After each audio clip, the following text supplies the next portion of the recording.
Welcome to the Man Cave Podcast. This is your escape for real, unscripted conversations about sports, hobbies, life, and storytelling. No scripts, no forced takes, just Man Cave talk. Now, here's your host, Dan Casper.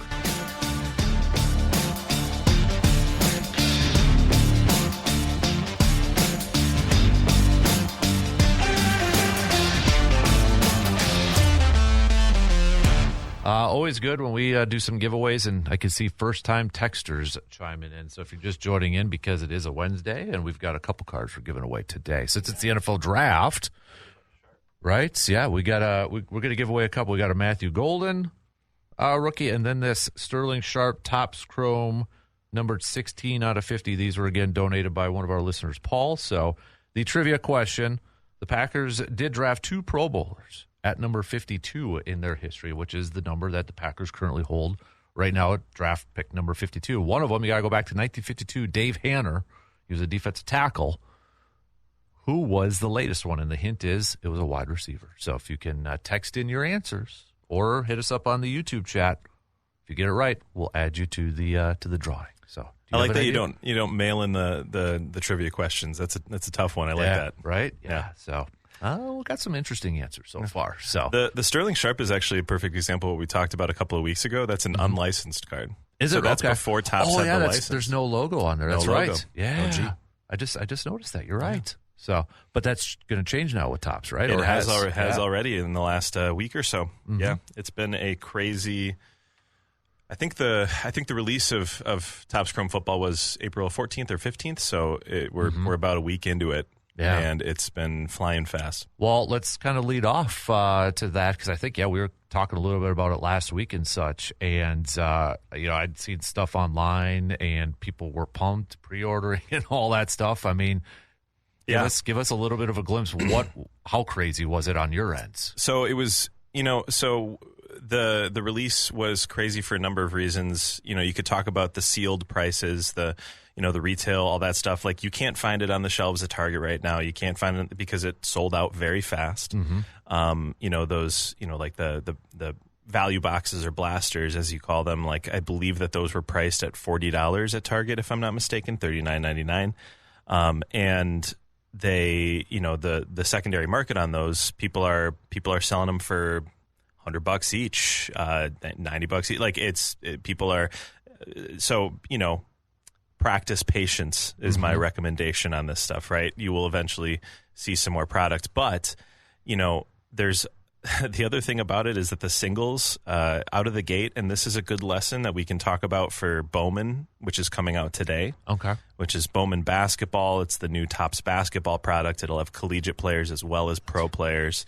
It's going to be very hot, just like the last Topps basketball release.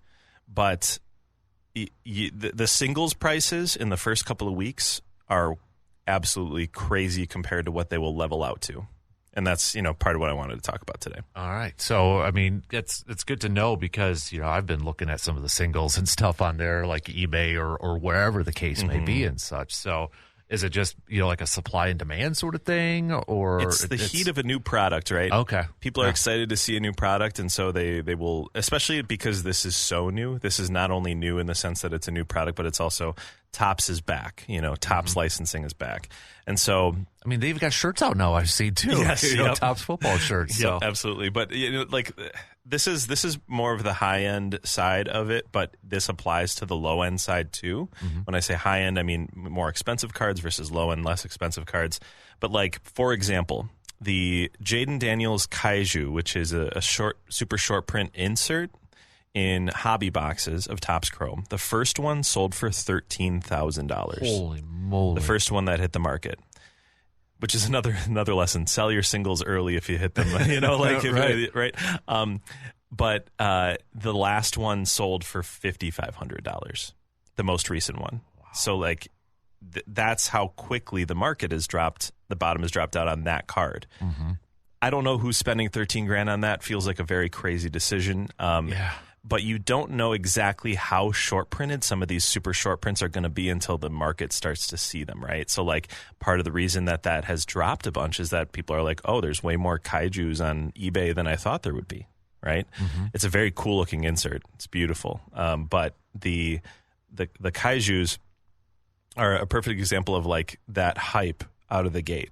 Same thing with the Tecmo Bowls. We talked about those, which I love that insert. I think it's so cool. Yeah, if anybody hasn't seen them, Google it and look at it. Yeah, I wish I had one to show you today, but I do not, unfortunately. But the Tecmo Bowls, I mean, Jaden Daniels is another example I can use. I saw that his first Tecmo Bowl sold for $3,000, and the most recent one sold for $1,875. So on all of these, the market kind of levels out at a certain point. And so you can kind of take your time and pick your spots, and that goes for low end as well. Is that, with that market, because I think I saw you on Twitter, was it Duran or Roman Anthony? Anthony. Yeah, like it was a big time investor, and then like it kind of I know what you're talking about. Yes, I shared it. Yes. So that was because it was I believe it was Dana White, right? Yeah. Yep. Dana White was talking about how he bought this Roman Anthony card for these big name like guys who aren't actually part of the collecting. I mean, we talked about this with Kevin O'Leary actually. Yeah. Yep. Like with the first time I came on or second time I came on, and these big name people who just get in it for the investment side. Again, I've said this before, I'll say it again. It's not a bad thing for the collecting hobby for bigger names to get into it. But Dana White was like, "Oh, I bought this Roman Anthony for $100,000, and right now it's worth as much as $250,000." And I posted something because I was like, "This makes no sense." Like it is like what he's saying. If people are telling him this, he's getting bad advice because that card. He has underperformed so far this year, Roman Anthony. He's fine. He's a rookie. He's a good player. He's going to be fine. But he bought at the peak of Roman Anthony hype before the season started, and then somehow thinks it's worth more, even though he has underperformed. These types of things are just not like these type of investor takes. You do have to take player performance into account, and you also have to take when in the market you bought it. Like if you buy a hyped player before a season starts, just be ready for it to go up or down based on performance. It's going to be baked into that every single time. Is it almost like a stock essentially? You can look at it that way for sure. Yeah, it's and the other thing too is that sometimes performance isn't the main indicator. Sometimes it's are they in the headlines, right? There are guys who have outperformed their position and outperformed their draft stock and outperformed where their market was when they were hyped as a rookie. I mean, like there are guys like I remember Lynn's Sanity era a long time ago. Sure. That sort of thing. Yeah, and like actually Lynn still sells well just because it's such a niche market for someone like Jeremy Lin. But all of this to say, like the indicators of whether or not a card is going to be successful in the way that it grows in the card market, it's performance, right? But it's also, are they in the headlines? Are they playing for the right team? Are they a big name? Like some of those things, like for example, Yordan Alvarez, I was just thinking about this the other day. I was like, why aren't his cards worth more? The guy's got like a career 1,000 OPS and like just mashes every single year, and his stuff doesn't sell that well. And he's same with Juan Soto. His stuff has come down over the years, even though he's been incredible. So like sometimes it's just a matter of like, is this guy likable? Is this guy popping on the screen? Like there are so many things that come into play on that. And, Yordan Alvarez is not making headlines for the Astros or outside of like Astros fans typically. Right. So like, it's just interesting. You got to pick your spots. Yeah, exactly. So are those Tecmo Bowl cards, are they a separate, for anybody kind of wondering, are they a separate, box or pack or something? Do you know? So the Tecmo Bowls and the Kaijus, those are hobby exclusive. Okay. So you need to pull them out of a Topps Chrome hobby box. Now, can you explain that for some people? Because I think maybe some people don't know the difference between a hobby box. Can they get them at a regular store, that sort of thing? Yeah, so hobby boxes are like the higher end boxes for card product. Hobby boxes are typically a guaranteed auto or 2 guaranteed autos or 4 guaranteed autos. Like depending on what the product is, they'll have a certain number of autos on average per box. I say guaranteed, but it's always fine print per average per box, right? On average per box. And hobby boxes are not an accessible price point for the most part, right? Topps Chrome actually had a really nice accessible price point. If you were able to secure it when they did the release online, it was like $350 for a hobby box, which that you might be like, that's not accessible. Well, the secondary market right now for those boxes is over $1,000. Jeez, okay. And that's because this product is so hot. I could really talk all day about why these things go up, the role that breakers, card breaks play in that, and how, while I understand the business model, it can be a very unhealthy business model. But I'll continue into the retail stuff, right? So hobby boxes, there's sometimes like a regular hobby box and maybe a jumbo hobby box. I know the jumbos are going for like $2,000 right now, which is crazy, but more guaranteed autos, bigger box, more cards. And then there's also boxes called Breaker's Delight, which that's just a Topps name for it. But those are like only a handful of cards, but like 3 guaranteed autos and color, numbered cards. And so like it's more of like a condensed, like bigger hits, smaller number of cards, not all the base cards taking up all that space. That's even more expensive. So all of this to say that the hobby, as it currently sits, those types of things are so difficult to get your hands on, which is why people enter card breaks. And breaks are basically, you can buy a team. You can buy, some are doing pick your player breaks. I hate those. Because that's not guaranteed, right? Well, you're not guaranteed to get a card, and you're also like, it's just another way for these breakers to make more money off of the boxes that they're selling. They don't have like a cap on this, right? So like breakers might have, 30 spots in a break that add up to, those 30 spots might add up to $2,000 on a $1,000 box, but people will still buy those spots because they want that chance without spending the full hobby money. It is a gamble. Breaking is a gamble. So like just making it clear to the audience here today that is what breaking is. And I'm happy to talk more about that. I've said this before. I could talk about that kind of thing for like a pretty long time, but the more accessible stuff for people here in Eau Claire, while it is difficult to get sometimes when it's a really hot new product, like I said, you're not going to find it in Target right now, that kind of thing.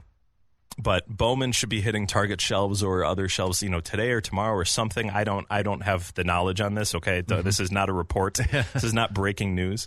But like when you see that product on the shelves, you see usually either hangers, value boxes, or monster boxes. Okay. What they're more commonly referred to is hangers, blasters, and megas. Okay. So like that is the Panini term, and that's what's really translated over to the Topps products as well. So like hangers are small boxes, usually around $20.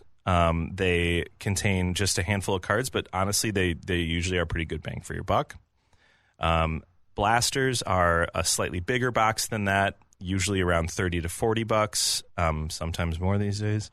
But those blaster boxes, they'll sometimes have retail exclusive, like pulsars or ray waves or, something like that in them, as well as a chance to hit higher end cards. And then you'll have mega boxes, which are just a bigger version of a blaster. Usually have some sort of an exclusive, and they have more cards, more opportunities to pull something cool. Interesting. Man, when we were kids or younger, it was like one box or just the packs of cards. It's funny because once you understand it, it's relatively simple. But like, as I'm like rattling all this off, I'm like, oh my gosh, this is a lot of information that I've sort of went on a tangent on. But it's good to know the differences between, because like if you're taking your kid or even for yourself and you see the different options, I'm sure a lot of people are like, well, what's the difference? Right. Besides maybe the number of cards you get or something. Exactly. And, at Slab Factory, for example, we have some product that we get direct from distribution that we're able to be at like retail prices, and some products we get on the secondary market, and we sell either at or under that sort of like market price that's inherently changing all the time. When it comes to sports retail, we really, we don't tend to buy stuff unless we're going to be able to come in under that number. Okay. If it's going to be at or over, we're just not even going to buy it because we don't want to pass that sort of that hike on to our customers.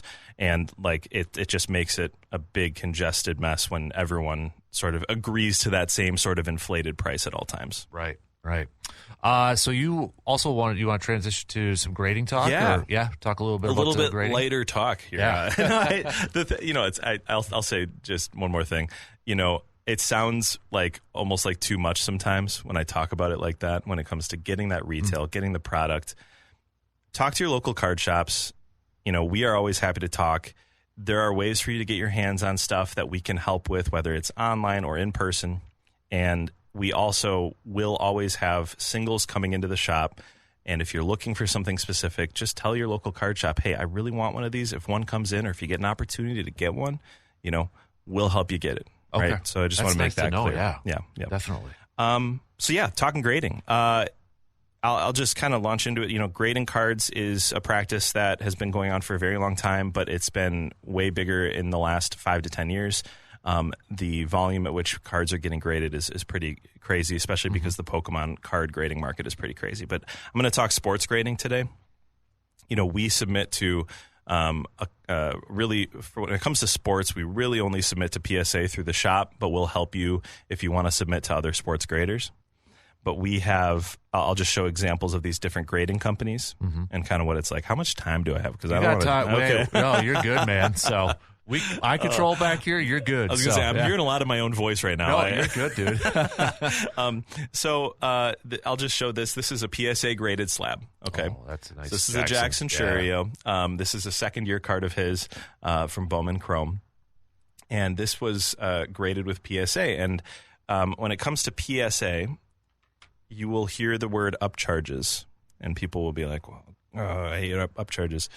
Upcharges are basically, when you send in with PSA, you can send in at a lower bulk level, or you can send in at like a higher priced express level. Okay. Pay more for it to come back sooner. Okay. But the other thing that they have is if you send a card that's worth, over $1,000 or something like that on a level where their minimum value is, $500, once the card gets graded, then they will upcharge you based on the value of the card.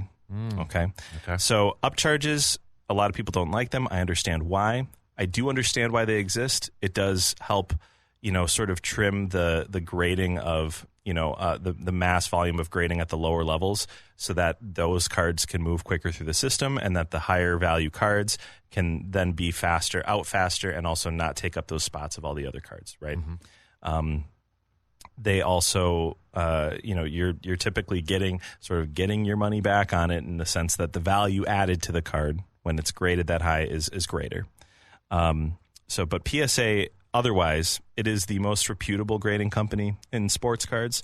It is the most popular. It adds the most value. Okay. So like this Churio, for example, before I got it graded, or before it was graded, was probably, I believe I saw a sale was $200 for a raw one. Okay. So raw being just the regular card. This card now, it doesn't have any actual direct sales because it's numbered to 5, so it's relatively rare. But the value I would put it at is roughly 2 to 2.5 times the raw card value, because it got a PSA 10. Okay. So that's usually the type of value it adds to a sports card. That can change depending on how rare the card is, or what it is, or how hard it is to get a 10 in that particular card. Okay. Yeah. Now, I'm sorry. No, go ahead. No, I was going to say, with the piece, this might be a dumb question, but I've seen like videos when people get a PSA card back, they'll take it out of the case and sometimes try to get it regraded and such. So that is the thing, and it's not always unsuccessful. They can find success because PSA graders are just human beings like you and me, and they're looking at the corners, and they're looking at the surface, and they're looking at the edges, and they're looking at the centering. Those are the things that they're looking at. And when they look at those, one person might see something and one person might see something else. Okay. Or you might catch a grader on a good day or catch a grader on a bad day. We've had submissions that the whole submission was like brutal, and we've had submissions where we're like, how did we get so many 10s? So like it just depends on who's sitting down grading your card. So some people will crack their 8 or their 9, and they will send it in again just to try again if they're very confident in that card. Okay. So there is a little bit of a rhyme or reason to it. Yeah, there is. So. And also, I mean, it's not like a sleazy thing to do. I think that the more sleazy thing to do would be if like something gets graded a 7 and then you sell it as a Gem Mint card raw, crack it out and try to sell it as a Gem Mint raw card, right? So that would be the only thing. Gotcha. Okay. The other main graders in the sports card space are, I believe I've mentioned them before, but it's Beckett and SGC. Yep. Now, Beckett and SGC are now owned by Collectors, which owns PSA. Okay. That's sort of monopoly we've talked about. Yep. But they still operate independently. Who knows how much of that will change over time? I know that PSA or Collectors, is going to put a lot of effort into upgrading some of the systems at Beckett, because Beckett is probably the second most reputable, and they really fell off in volume. And I don't know what happened in the way that they were running that company, but it just did not keep up with the times. But this is a Beckett slab, and this is an Anthony Edwards auto. And you'll see that it's got a silver label and kind of a gold Beckett autograph label. So 9s are silver, and 10s are gold. Beckett also has what's called a black label, and that's like a perfect card, where all the subgrades are 10s. When I say subgrades, I don't know how well you can see this. I'm going to just try to hold it up. But like, you can see the subgrades on that silver label of the things I mentioned: surface, and centering, and corners and edges. So like this one is a centering of a 9.5, surface 9.5, corners 9, edges 9. So it's a BGS 9. You can also get a 9.5 at Beckett. You can't get a 9.5 at PSA. Okay. It goes from 10 to 9. So no halves or anything No halves. like that. Okay. But there are halves later in PSA. Okay. Honestly, I still don't fully understand why, because like you barely ever see 8.5s, you barely ever see 7.5s, but they're out there in PSA. It's very weird. Interesting. All right. Yeah. So like that's Beckett, and Beckett is probably the second most reputable for grading sports cards. Then you have SGC. So SGC's been around for a while, but they have sort of this respected tuxedo look, they call it. And that's what my Don Hudson card's in. Yeah, it's a popular vintage grading company. So if you're grading vintage, I do recommend SGC. It's less expensive, doesn't have upcharges, and it is usually back a little faster than PSA. And it doesn't really affect the value negatively too much. Now, the one thing that I'll say is that when we're talking about adding value to your cards, an SGC 10 is not worth as much as a PSA 10 of the same card. Really? It's just how the market has decided to look at it, right? Beckett, usually a 10 is going to be worth the same as a PSA 10, usually. But a Beckett 9.5, which is considered gem mint, is not even close to a PSA 10 value. Man, that's I know. That's wild. It's goofy. But so SGC does not have the same respect in the market, but you're still adding value. So like this Lara card, is maybe... the market's shifting on him a ton because he's mashing right now in the minors. But like, let's say this auto is worth $40. In a PSA 10, it's probably worth 100. This is probably worth about 80. Okay. All right. So, I mean, it's just there's a lot to learn in how to submit to these companies. You submit with them online. You don't need memberships to them, but you do need to make an account. And then like you do the submission, you send in with the packing slip, all that stuff. Come into your local shop, come into Slab Factory, and we'll talk to you about how to do those if you want to do it yourself. But otherwise, we do submissions for our customers every month through PSA. Okay. So essentially, I guess maybe another dumb question, but if somebody wanted to submit to get their card graded, it almost depends on if they want kind of a higher investment in return, if that makes sense, like between PSA or Beckett or anything? Yeah, the decision-making that goes into it is I believe I talked about this before, is twofold. Are you grading it to add value, or are you grading it to just have it in a slab? That's the first question, right? If you just want to get it graded for your own collection, the condition doesn't matter too much, right? You're not necessarily aiming for a 10. You just want to get it slabbed up and just put it in your collection, right? If the answer is I want to add value to my card, then you have to evaluate the card and you need to go, okay, how likely is it that I'm going to get a 10, right? Because a PSA 9, most of the time, unless we're talking older cards, 15, 20 years older than now, like a 9 is not going to add much value to a modern raw card, which is crazy, by the way. I disagree with that wholeheartedly. That's still a mint card, but anyway. The market dictates what it is. I don't. But you evaluate it, see what you think it's going to get based on those things. Another thing we can help you with, and then you would send it into the grader based on how long do I want to wait for this to come back? How much is the market going to shift on this guy in that time period? How much do I want to pay for it to be graded? And if I'm going to pay for it to be graded, am I going to send it express level and spend $180 on it getting graded so I can get it back in 2 weeks, which is usually more like 3? Or am I going to, pay the $30 per card and wait 4 months? Right. So like these are the questions you ask. But if it is in terms of how much value am I going to add, the answer is almost always PSA. You could argue back it a little bit, especially if you think like maybe it's got like an error that like or something condition wise that makes it more like a 9.5. Interesting. So before I let you go, really quick, and I know we talked about this last time you were in, but kind of a reminder, because we do have an Eau Claire card show coming up this weekend. And I know last time you were in talking about card shows and such, kind of can be a little overwhelming and such. Do you just have like a quick kind of like tips to give people if they do head out? It is at the Best Western. It is at the Best Western. Hawks card show. So it's the Eau Claire Card Extravaganza. And the best tips I can give are to, and I kind of said this last time, if you want to like work with somebody at their table on the price of a card, you can certainly come in hot if you want and like try to lowball them, all that stuff. Negotiate from a place of knowledge.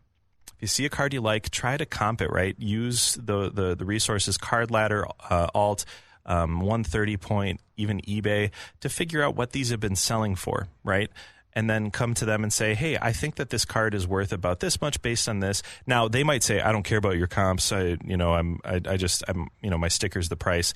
Okay, fine. They're not going to sell a ton of cards that day. That's just the reality. Work with the people who will work with you back, right? But don't be afraid to talk to these people about how they came up with their number, how much you would like to spend on the card.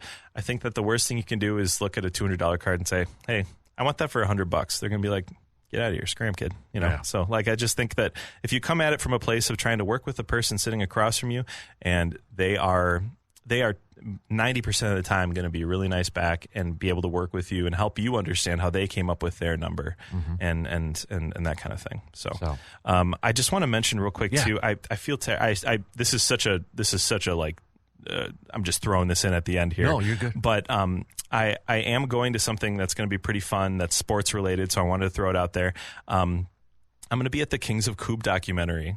Oh, yeah. On April 30th. And I think that they still have tickets. I just want to toss it out there because a good friend of mine, BJ Hollers, and Steve Dayton, two good friends of mine, they are the ones putting that on. And the pre-screening, my wife said it was incredible.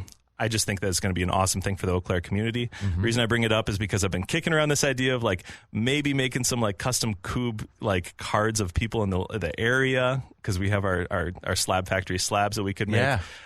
So I just wanted to toss that out there before I got off today. That's a good one. I like that. That's a cool idea. Yeah, right. That is really cool. I think it'd be fun. A couple people did ask, are you going to be at the show? I unfortunately will not, because we have. It just happens to be an insane weekend for card shows. We have, for our Pokemon selling, we go to just about every Collecticon. There's Collecticon Chicago this weekend, and Jordan from the shop and CJ from the shop are going to be down in Chicago, which means that in Madison, where we have another card shop, there's another show where we are a sponsor. So I then am displaced and moved to Madison for the Madison show. And then our trade night subsequently down there in Madison. So I'll be in Madison. Got it. But we typically, first of all, if you're looking for someone to just be like, hey, how do I do this? Like, what do I, Hawk is the guy. Okay. And he's the one who hosts the show. He's the first person you see when you walk in the door. You won't miss him. Hawk will be able to help you with any questions that you have, and he's just a great dude. Okay, perfect. So, and I know our friend Brian's going to be there from the Card Collecting Club, yes, too. Of course he is. Brian Wilchin will be there. Yeah, if you got kiddos, he'll be handing out some free cards. Absolutely. Over there, too. So, Ty, this was awesome, man. Oh, yeah, Appreciate thank it. you. We could probably go for another half an hour. We really could. Let's make this an hour, Right? Exactly. So, well, hey, best of luck this weekend. Yeah, Drive thank you safe, so much. And, of course. We'll catch up soon, okay? Sounds good, Dan. Thank you.